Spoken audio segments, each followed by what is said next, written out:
আছেন জামাইকে যে বাড়ির মধ্যে আসি বসিয়ে আছে হ্যাঁ জামাইকে ভাত খন কি দি কে রে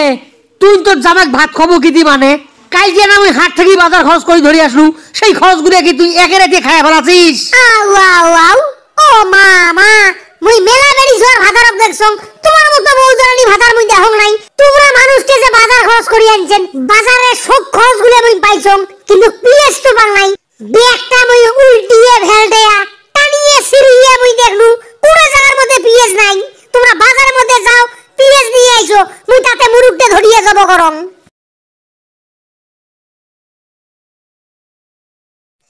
কে গো ঘের ঘেরু বাপ তোমরা বাজার যাবার সেই 1 ঘন্টা হয়ে গেল ব্যাগের মধ্যে পিএস কই পিএস কিনে টাকা দিয়ে কি তোরা বিড়ি খেয়ে আসলেন পিএস বানাইস নে মিজাজটা গরম করিয়ে দেস নে যদি পিএস বানাইস তাহলে কিন্তু তো চান্দি মান্দি ফাড়াইয়া দেব আউ আউ আউ তোমরা মানুষটা যখন ভালো বাজারের মধ্যে গেলেন বাজার থেকে আসি তোমার মেজাজটা বিগড়িয়ে গেল কিছু এ জামাই কিন্তু বাড়ির মধ্যে আছে মুখখান খারাপ করবেন না কিন্তু বাজারে খবর জানিস তুই বাজারের মধ্যে দাউ দাউ করি আগুন ধরছে পিএসের দাম একেবারে উদ্যোগতি বাড়িয়ে গেছে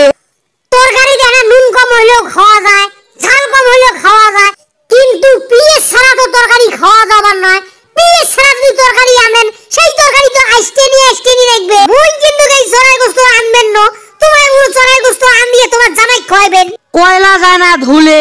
খাসুরত যায় না ময়লে সেজন্য সে তোর দশারে শালি মন্দির বাড়ি তোর বাপের বাড়ি তুই গেছলু তোর মা পিএস ছাড়া আমাকে গোস্ত আন দিয়ে খাওয়াইছে আজকে তুই বড় লোকই মার বানাচ্ছিস নারী দেখছিস এই নারী দিয়ে কিন্তু তোর ডিবির জেল ফাটে চাই দেন দূর হয়ে যা তুই মোর চোখের সামন থেকে সরিয়ে যা তুই এলায় তুই গোস্তর তরকারি পাকে তোর জামাই খাও আর না পাকে তোর জামাই খায় তাতে মোর কোনো যায় আসে না মুই কিন্তু পিএস কিনবার বাবার ন এই পিএস কেনা মোর পক্ষে সম্ভব নয় আচ্ছা তোমরাই গন্ত গো চড়াই গোস্ত কি পিএস না দেয় মানুষ চড়াই গোস্ত পিএস যদি না দেন তাহলে সেই তরকারি তো সালবত লাগবে এই তরকারি মুই কেমন করে জামাই সামনত দেন পিএস ছাড়া যদি তরকারি জামাই খায় এই তরকারি তো খায়া না জামাই বেরিকে এখানে ডাংবাদ ধরবে কবে তোর বাপটা একটা সুতিয়ে তোর বাপ একটা কিরবন তোর বাপ জীবনে পিএস মরু জসুন কেনে না খালি বাপ মাক তুলিয়ে গাইল পারবেন নয় গো হ্যাঁ বেরি 14 গোষ্ঠী তুলিয়ে গাইল পারবে এই বেরিতে মোর কেমন করিয়ে সংসার করবে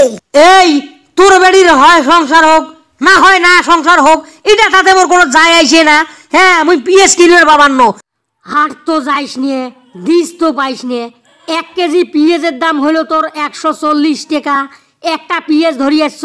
এই পিএসটা কুড়িয়ে পানির মধ্যে দে ওই পানিতে তুই তরকারির মধ্যে দেস পিএসটা ফির পানি দিয়ে বসতে থুস পরের দিন ওই পিএসটার পানি তুই তরকারির মধ্যে দেস পিএসের দাম শুনিয়ে তোমার পরনের তমন খান ঘুরিয়ে পড়িয়ে গেছে মোর বাপ দাদার আম বলে মুই জীবনে শোনো না 1 কেজি পিএসের দাম 140 টাকা দাম শুনিয়ে তুমি হয়ে গেছ চেপা পিএসের দাম শুনিয়ে তুমি দুঃখে বাঞ্ছত হয়ে গেলু এ জারুয়ে গোলাম তুই যদি পিএস এই বাড়ির মধ্যে না আনিস তাহলে মুই তো ভাত পানিয়ে দিবেন না তো তরকারি পাকিয়ে দিবেন না তো তরকারি ছাড়া ভাত খাওয়া লাগবে এই মুখখান খারাপ করিস নে জামাইন কিন্তু মানবেন না এমন ঠেলায় ওর সামনে একে ঠেলায় কিন্তু তোর বাপের পাঠিয়ে দেন পিএসের গান কিন্তু তুই জীবনকার তোরে মনে হারে ফেলাবু